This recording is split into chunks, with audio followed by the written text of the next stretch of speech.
भारतीय बौद्ध महासभा के हरियाणा प्रदेश के अध्यक्ष आदरणीय जितेंद्र जी, असिस्टेंट कमिश्नर, उनसे भी प्रार्थना है कि उनकी एक मोमबत्ती जलाकर वहाँ पर इस मोमबत्ती प्रज्वलन में शामिल हो।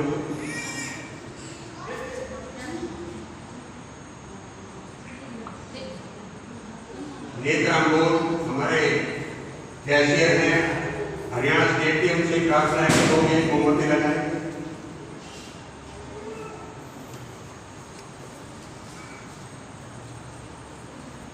एल.के. कौर साहब से प्रार्थना है कि वो भी पुष्प अर्पित करें, मोमबत्ती लगाएं। हमारे साथी हमारे ही भारतीय बौद्ध महासभा के संगीतकार आदरणीय हेमंत कपूर, उनसे भी प्रार्थना है कि पुष्प अर्पित करें।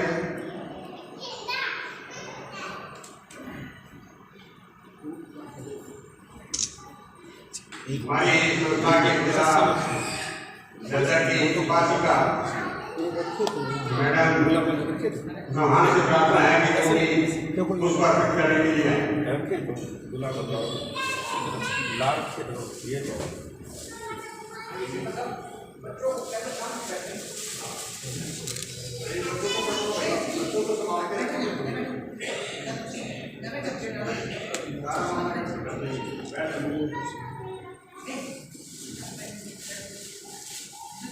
हमारे अध्यक्ष हमारे जिला अध्यक्ष उनसे भी प्रार्थना है कि भगवान बुद्ध को पुष्प अर्पित करें।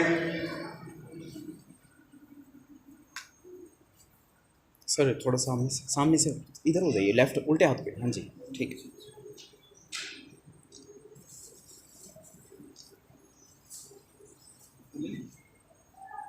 जिला के और पदाधिकारी जो यहाँ पर उपस्थित है उनसे प्रार्थना है कि वो भी पुष्प अर्पित करें।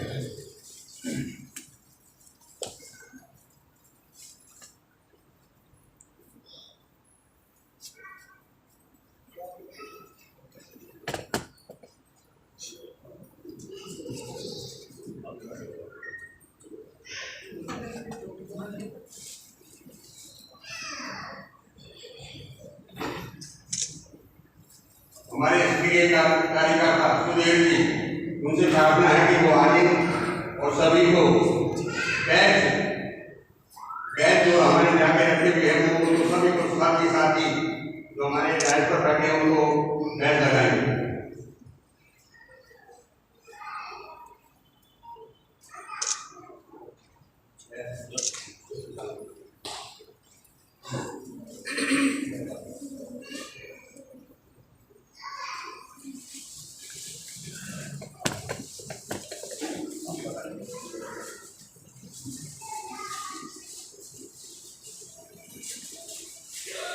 साथियों, साथी पब्लिकल के आसपास आ रहे हैं, जब तक साथी आएंगे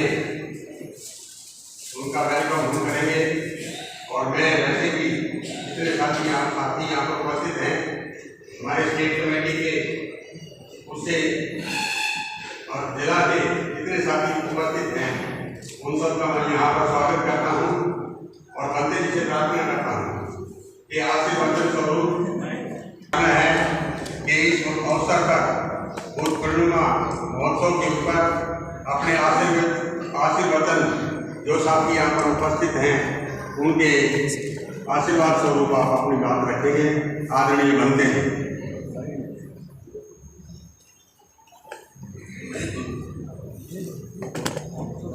नमो तस्से भगवतो अरहतो सम्मा सम्बुद्धस्से। नमो तस्से भगवतो अरहतो सम्मा सम्बुद्धस्से। नमो तस्से भगवतो अरहतो सम्मा सम्बुद्धस्से। आज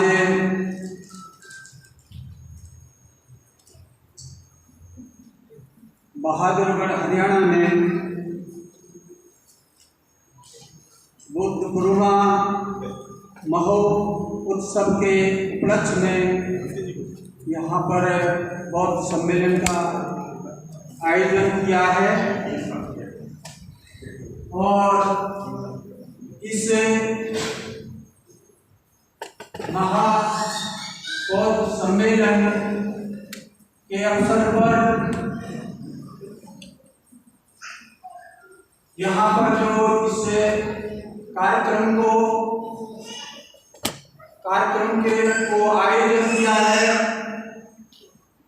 उन सभी को और यहाँ पर मंच पर सभी उपस्थित अध्यक्ष महोदय जितेंद्र कुमार जी और सभी यहाँ पर सम्मानित हमारे जो बहुत समाज को एक नई दिशा देने के लिए जो हमारे मंच पर विराजमान सभी प्रबुद्ध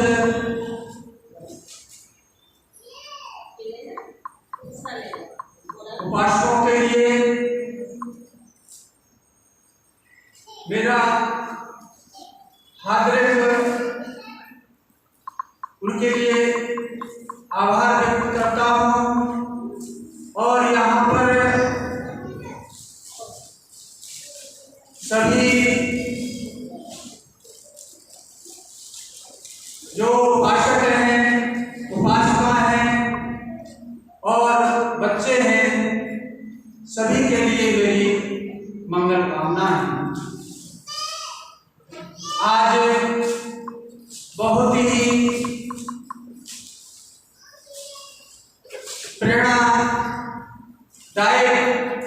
आज हम बौद्ध सम्मेलन में उपस्थित हुए हैं। ये हमारा बहुत ही पुण्यकारी सम्मेलन में भागीदारी जो निभा रहे हैं उनके लिए बहुत बहुत मंगल कामना करते हैं। आज मेरा एक विषय है इस बुद्ध जयंती के अवसर पर कि भगवान ने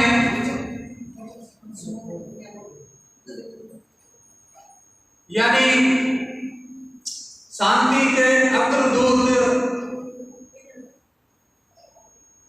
महामानव तथागत गौतम बुद्ध की शिक्षाओं से मैं सबसे पहले उन्होंने जो सारनाथ में अपना प्रवचन दिया था उसके उपलक्ष्य में मेरा विषय होगा चार याग सत्य, जो उनकी बुद्ध प्राप्ति के बाद बहुत बड़ी खोज थी। उन्होंने पहला आर्य सत्य जो था वो दुख था, यानी संसार में दुख क्या है। तो उन्होंने कहा कि जन्म लेना ही दुख है, जाति भी दुख था, जरा भी दुख था, व्याधि भी दुख था, मरण भी दुख था, यानी जन्म लेना ही दुख है।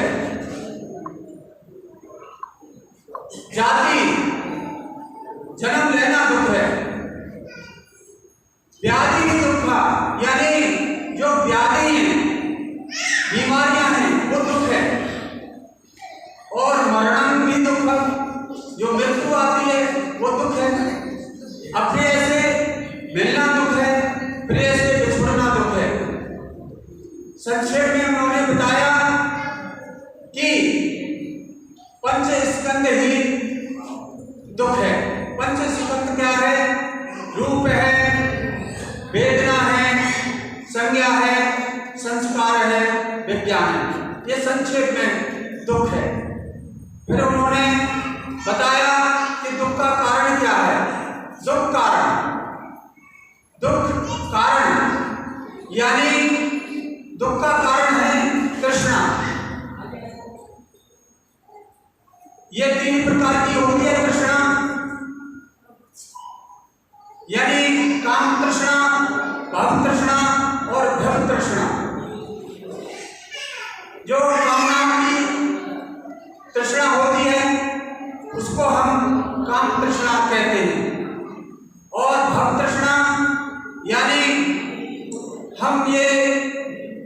तृष्णा रखते हैं कि हमारा वैभव हो, हम जन्म जन्म तक हम अपने वैभव को कायम रखें।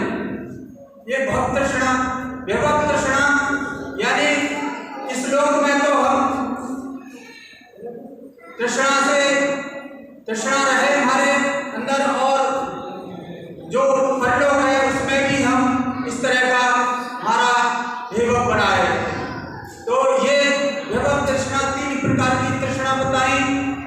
फिर इनका भगवान ने बताया कि इनका निरोध, दुख निरोध, यानी दुख निरोध क्या है? तृष्णा का समूल नष्ट हो जाना ही दुख निरोध है। फिर इसका उन्होंने मार्ग बताया। मार्ग को भली प्रकार सुने कि इस मार्ग को भगवान ने यानी कल्याण का मार्ग बताया, मंगल का मार्ग बताया, निब्बान का साक्षात्कार करने के लिए इस मार्ग को बताया। तो ये मार्ग क्या है? यानी आर्य अष्टांग मार्ग, जो 8 कड़ी का ये आर्य अष्टांग मार्ग है। पहला सम्यक दृष्टि, समादृष्टि, यानी सम्यक दृष्टि। सम्यक दृष्टि क्या है? कि यथार्थ में जो यथार्थ है, यथार्थ ज्ञान रूप दर्शन, जो जैसा है उसको वैसा ही देखना। दुख के कारण को, दुख निवारण के मार्ग को जानना ही सम्यक दृष्टि है। फिर दूसरा बताया सम्मा संकल्पो, यानी सम्यक संकल्प। जब हमारी सम्यक दृष्टि हो जाती है, ठीक दृष्टि हो जाती है, तो हमारे अंदर संकल्प विकल्प ये उठना अनिवार्य है। तो हमारे संकल्प विकल्प सम्यक हो, यानी ठीक हो। हमारे जो विचार हैं, हमारे जो थॉट्स हैं, वो सम्यक हो। तीसरा बताया सम्यक वाणी, यानी सम्यक वाचा। सम्यक वाणी हमारी सम्यक संकल्प के बाद सम्यक वाणी, यानी हमारी वाणी सम्यक हो, ठीक हो। सम्यक वाणी ठीक कैसे हो सकती है? हम झूठ नहीं बोले, कठोर नहीं बोले, हम चुगली निंदा से विरत रहें, और हम विरत की बात न करें। ये सम्यक वाणी है, सम्यक वाचा। फिर बताया 5वीं कड़ी, 4थी कड़ी सम्मा कंबो, यानी सम्यक कर्म। हमारे सम्यक कर्म क्या है? हम इस शरीर से हम किसी की हत्या नहीं करें, हम चोरी नहीं करें, हम व्यभिचार से विरत रहें, हम नशे पत्ते से विरत रहें। ये सम्मा संकल्प है, यानी सम्यक कर्म। तो सम्यक कर्म जब हम करेंगे ठीक तरह से, तो हमारा शरीर पवित्र होगा।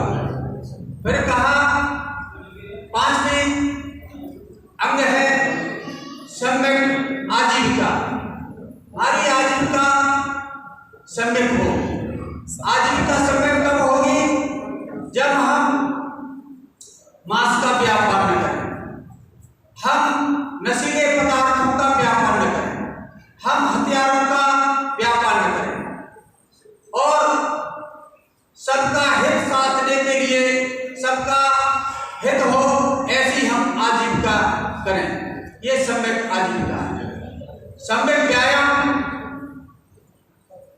छठा बताया, यानी सम्यक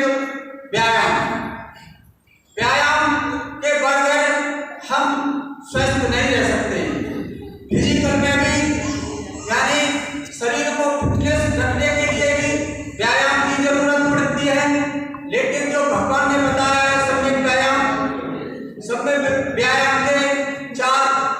4 अंग हैं, यानी जो हमारे अंदर बुराई है उनको दूर करना, पहला। दूसरा,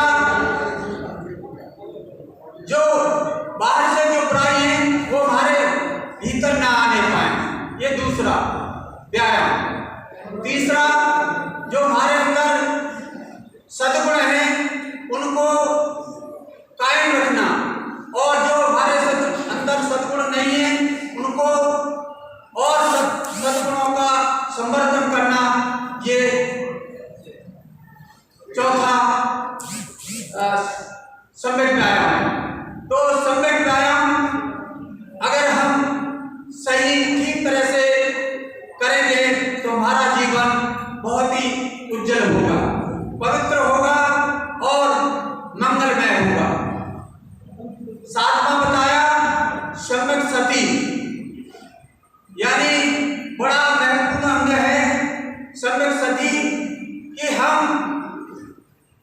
अंदर से और बाहर से हम जागरूक रहें, यानी सती सतत जागरूक रह करके जो भी हम कर्म करें, जो भी हम वाणी बोलें, जो भी हम कार्य करें, उसमें हमें ये ध्यान होना चाहिए कि हम क्या कर रहे हैं। सम्यक सती जागरूकता के साथ काम करते रहें, तो ये सम्यक सती है। और ये मन की और शरीर की सती है, इसको हमें जागरूकता करनी है। और 8वां अंग जो बताया सम्यक समाधि, सम्यक समाधि ये 8वां अंग है, और इसका अर्थ है ये है सम्यक समाधि यानी ठीक समाधि। हम मन को एकाग्र करने के लिए बहुत सारी पद्धतियां हैं, बहुत सारे ध्यान हैं, लेकिन भगवान ने जो बताया है सम्यक समाधि, वो बताया है कि कुशल चित्त की एकाग्रता। हमारे जब हम सम्यक समाधि में रहें और बैठें तो हमारे अंदर कुशल चित्त की, हमारे चित्त में कुशल और कुशल विचार ही रहें, कुशलता पूर्वक एकाग्र चित्त रहेगा, तो इसको कहते हैं सम्यक समाधि।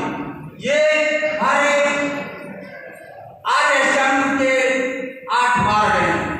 इस पे हम दिनचर्या में और सुबह शाम जब हम इनका चिंतन मनन करते हैं और जीवन में इनको भावित करते हैं,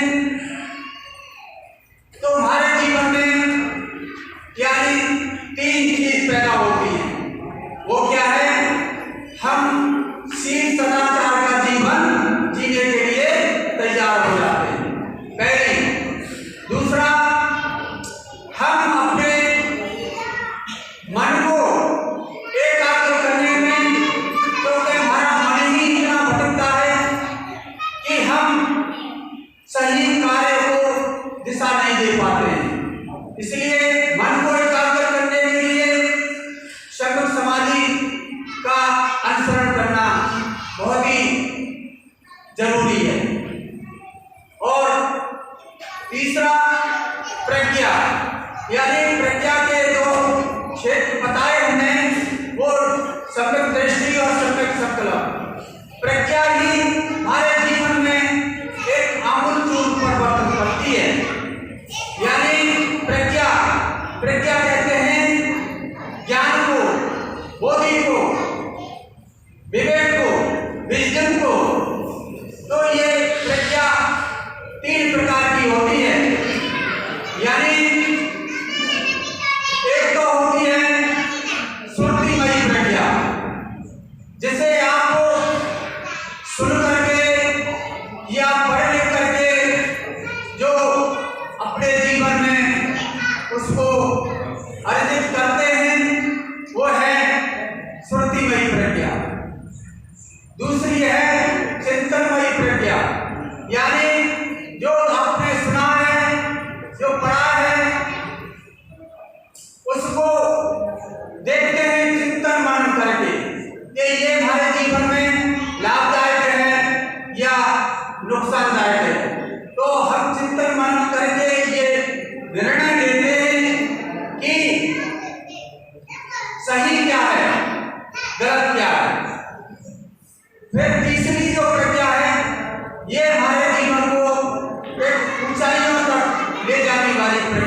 शीलों का कितना पालन करते हैं। तो आज ये शब्द ग्रहण करें, ये प्रतिज्ञा ग्रहण करें कि आज से हम 5 शीलों का पालन करेंगे। यानी मैंने तो बताया पाली भाषा में, लेकिन मैं इसका अनुवाद भी बता सकता हूँ कि पाणाति पाता वेरमणि शिक्षापदं समादामि, यानी हम प्राणी हिंसा नहीं करेंगे, प्राणी हत्या नहीं करेंगे, सब लोगों के लिए मैत्री करेंगे, करुणा करेंगे। दूसरा बताया आदन्यदान वेरमणि शिक्षापदं समादामि, यानी हम चोरी नहीं करेंगे, किसी की बिना दी हुई चीज को ग्रहण नहीं करेंगे, क्योंकि इससे दूसरों को दुख होता है चोरी करने से, और स्वयं को भी लोभ बढ़ता है। तो हम लोभ को नाश करके हम चोरी नहीं करेंगे, हम दान करेंगे। दान करेंगे तो हम चोरी का हमारा जो दुर्गुण है वो दूर होगा। तीसरा बताया कामेश मिथ्याचार वेरमणि शिक्षापदं समादामि, यानी हम व्यभिचार से दूर रहेंगे, अनाचार व्यभिचार से दूर रहेंगे। चौथा बताया मूसावाद वेरमणि शिक्षापदं समादामि, यानी हम असत्य नहीं बोलेंगे, झूठ नहीं बोलेंगे, कड़वा नहीं बोलेंगे, चुगली निंदा नहीं करेंगे, व्यर्थ की बात नहीं करेंगे, तो ये हम इस तरह से पालन करेंगे। और 5वां जो बताया, यानी बहुत ही इंपॉर्टेंट चीज है, सुना मध्य पमारक ठाना वेरमणि शिक्षापदं समादामि, यानी आज से ये जो बहुत सम्मेलन है पूर्णिमा के अवसर पर, तो आज ये 5 शीलों का, यानी किसी भी प्रकार का हम नशा पस्ता नहीं करेंगे, तो हमारा ये जीवन भी शुद्ध रहेगा और परलोक भी शुद्ध रहेगा। तो ये श्री सदाचार का जीवन जीना ही ये मेरी शिक्षा है भगवान की, है। तो ये हमने बताया, यानी जो प्रज्ञा का क्षेत्र, भावनामयी प्रज्ञा हमारे जीवन में उतरना चाहिए। जो कुछ हमने सुना है, जो कुछ हमने पढ़ा है, उसको हमें जीवन में उतारने की जरूरत है, जब ही हम बुद्ध के सच्चे अनुयायी बन सकते हैं, और बाबा साहब के भी हम सच्चे अनुयायी बन सकते हैं, जब इस विचारधारा को हम अपनी भावनाओं पर उतारेंगे, हम अनुसरण करेंगे, हम जीवन में इनका पालन करेंगे। तो हमारे जीवन में हम अगर दूसरे तरीके से भी हम अगर न दिखें, तो हम ये देखेंगे कि हम सही मायने में बौद्ध हैं, सही मायने में बौद्ध हैं। और देखिए यहाँ पर जब आए हैं, आप उपस्थित होकर के आए हैं, तो इस बौद्ध सम्मेलन में तो आपको यूनिफॉर्म भी बदल लेना चाहिए। यानी जो हमारे कुछ यहाँ पर जो हमारे मंच पर जो बैठे हुए हैं सफेद पोशाक में, हमेशा सफेद पोशाक में बौद्ध सम्मेलन में उपस्थित रहना चाहिए, है ना। इससे हमारे ये बौद्ध होने का सूचक है। तो मैं आपके लिए और सभी समाज के लिए, देश के लिए, राष्ट्र के लिए और सभी प्यारे वर्षों के लिए जो उपासक हैं, उपासिकाएं हैं, उनके लिए मंगल कामना करता हूँ, उनके लिए कल्याण के लिए, उनके भलाई के लिए। ये आज जो हमारे आयोजक हैं, जो ये सम्मेलन किया है, उनके लिए मैं उनके लिए साधुवाद करता हूँ कि उन्होंने इस कार्यक्रम को, बुद्ध की विचारधारा को, बाबा साहब की विचारधारा को कायम रखने के लिए जो ये सम्मेलन किया है, उनके लिए मैं अपने हृदय से मंगल कामना करता हूँ, सभी के लिए मंगल कामना करता हूँ। भवतु सभ्य मंगलम, रक्षन्तु सब देवता, सब बुद्धान भावे सदा सुखमस्ते। भवतु सभ्य मंगलम, रक्षन्तु सब देवता, सब धर्मान भावे सदा सुखमस्ते। भवतु सभ्य मंगलम, रक्षन्तु सब देवता, सब संघान भावे सदा सुखमस्ते। सभ्य पाप